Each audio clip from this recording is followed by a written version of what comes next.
Hello there, this is day 20 of me being unscripted for 100 days. मैंने कवि कवि वृंद की लाइन बोली थी.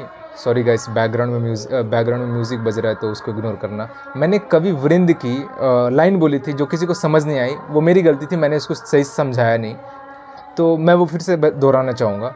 करत करत अभ्यास के जड़मत होत सुजान, रसरी आवत जात है सिल पर पड़े निशान. ये कवि वृंद ने उस टाइम लाइन बोली है जब वो पढ़ने में बहुत कमज़ोर थे. बोले तो वो पढ़ने में गधे थे. वो उनका कहना है.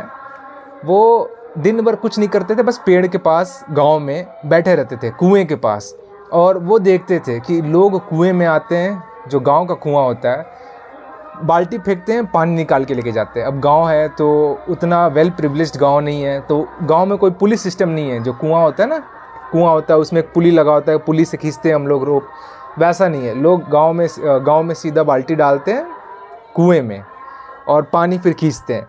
तो उन्होंने देखा कि जो कुआं है, जो पत्थर है, कुआं बना होता है ना पत्थर का, उसको सील बोलते हैं. तो गांव में लोग जाते हैं, पत्थर बाल्टी फेंकते हैं और खींच के निकालते हैं. तो जो रस्सी से निकालते हैं, तो उन्होंने देखा कि जो रस्सी है ना, उसका छाप पड़ चुका है पत्थर पे. बार बार डालने से खींचने से बार बार लगातार वो छाप पड़ गया. तो उन्होंने इसी बात को नोटिस करते हुए बोला है कि जब वो कोमल सी रस्सी बार बार लगातार घर्षण कर करके उतने हार्ड पत्थर को, जो सील बोलते हैं उसको, हार्ड पत्थर को जब वो घिस सकती है, तो मैं बैल बुद्धि बार बार उस चीज़ को पढ़ के याद करके कैसे नहीं समझ सकता हूँ. और यही बात उन्हें फिर एक बहुत बड़ा कवि बना गई. उससे पहले वो कुछ नहीं थे, बट ये जो उन्होंने बात समझी, इसके बाद ही वो कवि बने.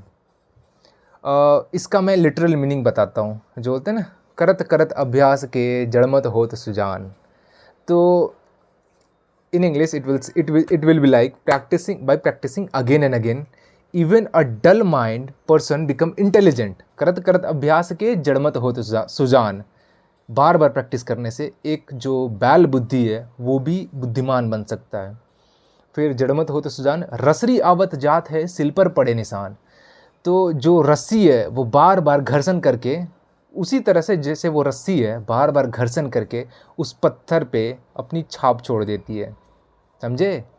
करत करत अभ्यास के जड़मत होत सुजान, रसरी आवत जात है सिल पर पड़े निशान. जैसे वो रस्सी बार बार घर्षण करके कुएं पे जो साइड में पत्थर पे जब वो छाप छोड़ सकती है, उतनी कोमल सी रस्सी, तो तुम बार बार पढ़ के उसको कैसे नहीं याद कर सकते हो? कभी सोचो यार.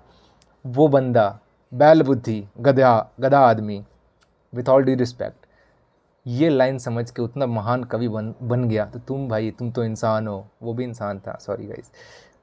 You have a lot of potential in you. Don't believe in talent, believe in the discipline and the power of repetition. That's what I want to tell you. Repetition, बार बार कोई भी चीज़ करो, बार बार लगातार करते रहो, वही इन द एंड तुम्हें अपने एंड गोल की तरफ लेके जाएगी. सी यू ऑन डे 21.